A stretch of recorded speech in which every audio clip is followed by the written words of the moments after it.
Baik pemirsa, kita juga lihat di layar kaca Undang-Undang Republik Indonesia Nomor 48 Tahun 2009 ada pasal 5 di mana hakim dan hakim konstitusi wajib menggali, mengikuti dan memahami nilai-nilai hukum dan rasa keadilan yang hidup dalam masyarakat. Anda juga bisa lihat ayat 23, Bang Habib. Ayat 5. Kita akan lihat ayat 5. Kita juga coba tayangkan.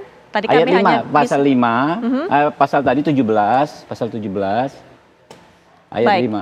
Nah, ini kita mungkin juga sajikan pasal 6-nya. Tapi mungkin, nah ini pasal 5-nya. Ya. Pasal 17 ayat, yang dijadikan hingga 3 ayat. Baik. Pasal 17. Kalau ini kan normatif semua. Betul. Kami hanya sajikan mungkin pasal 5 dan pasal 6. Ya, ini kan udah tebel lah, ini normatif umum. Pasal 17 yang dijadikan oleh para pelapor itu. Pasal 17 bisa ditampilkan coba.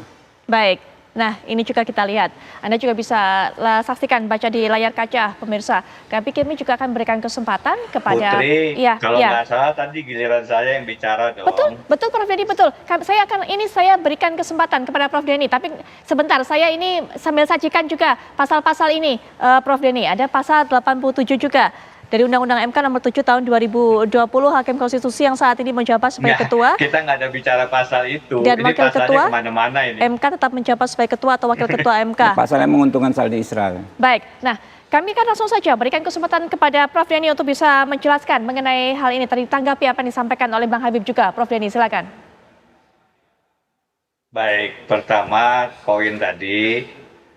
Mas Denny benar sudah mengajukan sebelum putusan, tapi kalau sudah ada putusan berarti sudah selesai. Satu poinnya, laporan saya belum diapakan.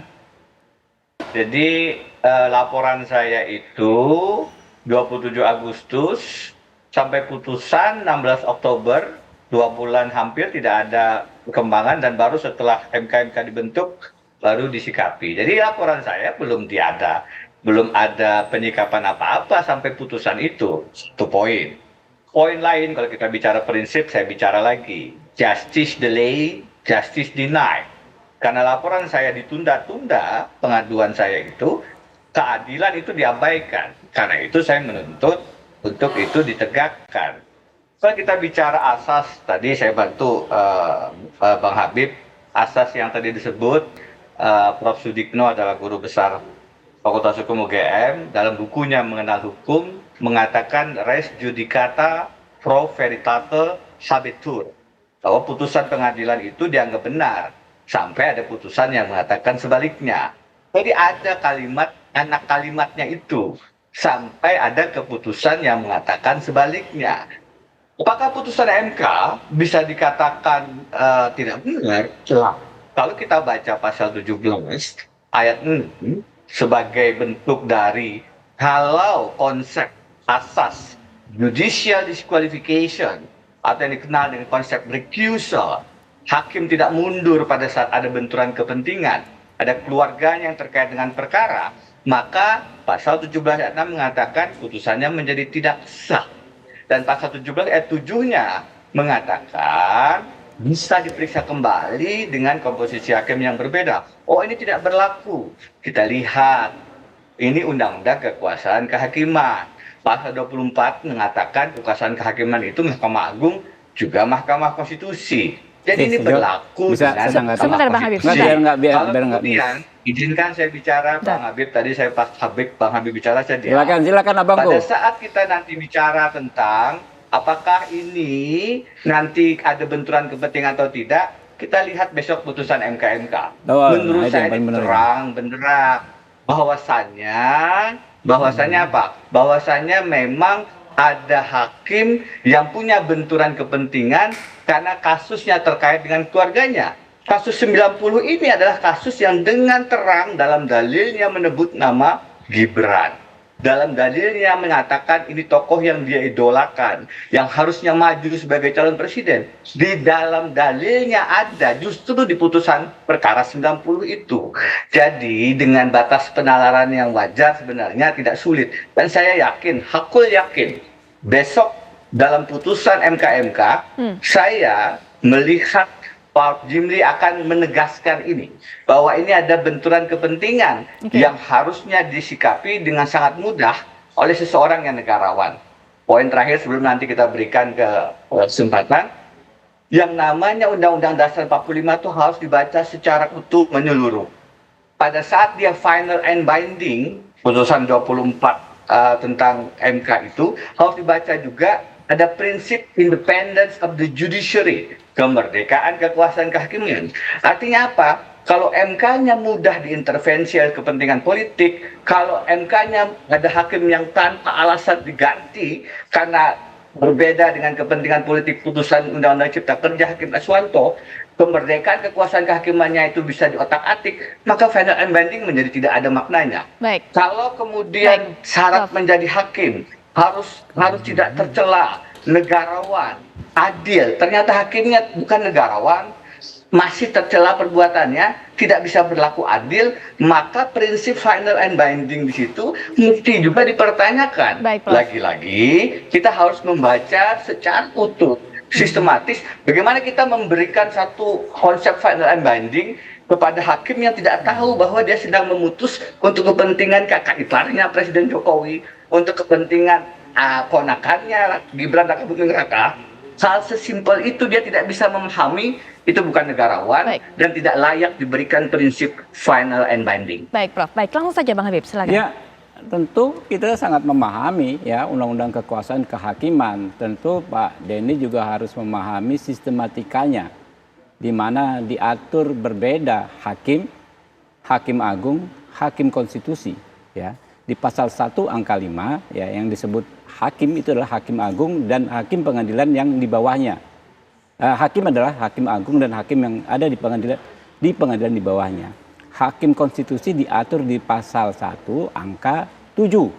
Itu dua hal yang berbeda, dan dalam pengaturan-pengaturan berikutnya, pengaturan mengenai hakim disebut sendiri, tetapi pengaturan mengenai hakim konstitusi selalu disebut hakim dan hakim konstitusi.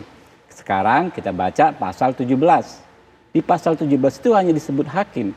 Artinya itu mengacu kepada hakim agung dan hakim pada pengadilan yang di bawahnya, yang memang sifat objek yang diadilinya berbeda dengan pengadilan perselisihan undang-undang dengan PUU yang menjadi objek dari Mahkamah Konstitusi.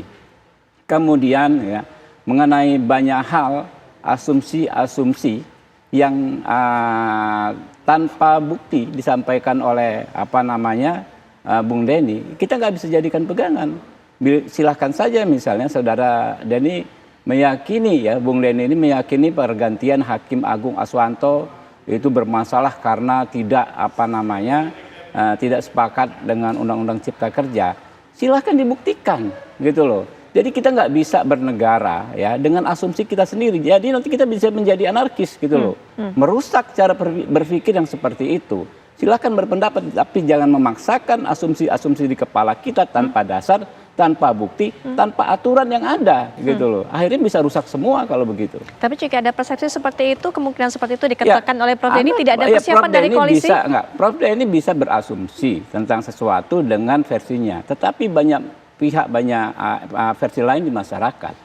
Kita mau kemana? Kita negara hukum. Karena itu sebagai komitmen kita ya, implementasi dari komitmen bahwa kita negara hukum harus kembali ke aturan. Apa yang diatur, apa yang ada normanya dalam undang-undang. Di pasal 17 jelas tidak ada hakim konstitusi, tidak disebut di situ. Karena apa? Karena memang beda urusannya. Yang diperiksa itu beda dengan hakim di pengadilan Mahkamah Agung. Gitu loh. Jadi nggak bisa dipaksakan. Banyak hal yang bagus yang disampaikan Bung Denny. Tapi kalau nggak ada dasarnya, belum ada norma yang menjadi dasar hukum, nggak bisa dipakai semua. Baik, gitu loh. Baik, Bang Habib. Silakan langsung Prof Denny. Yang disampaikan abang saya, Bang Habib, yang saya hormati ini sederhana sebenarnya.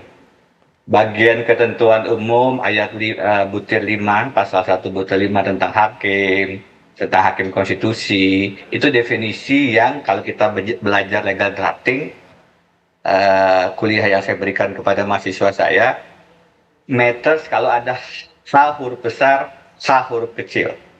Jadi kalau hakimnya itu huruf besar di pasal 17, maka itulah yang didefinisikan di dalam ketentuan umum pasal 1. Coba lihat H di dalam pasal 17 itu. Hurufnya huruf kecil. Artinya apa? artinya dia generik semua hakim. Ini prinsip pelajaran dasar membuat aturan, ketentuan legal drafting yang simpel. Sama dengan kata Komisi Pemilihan Umum dalam Undang-Undang Dasar, itu KPU-nya kecil, sehingga itu generik, akhirnya sekarang hadir KPU, Bawaslu, DKPP. Cek pasal 17, itu hanya huruf kecil, jadi dia bukan hakim dalam permaknaan hanya Mahkamah Agung dan peradilan di bawahnya, dia mencakup seluruh hakim. Baik, Satu. mungkin sampai di situ Yang terlebih dahulu. kedua, Nah, sebelum kalau kita yang kedua, Prof. terkait Denny mohon dengan- maaf, saya akan potong terlebih dahulu. Setelah jeda, saya berikan kesempatan kepada Prof. Denny untuk memberikan tanggapan selanjutnya. Sesaat Baik. lagi, kami akan segera kembali.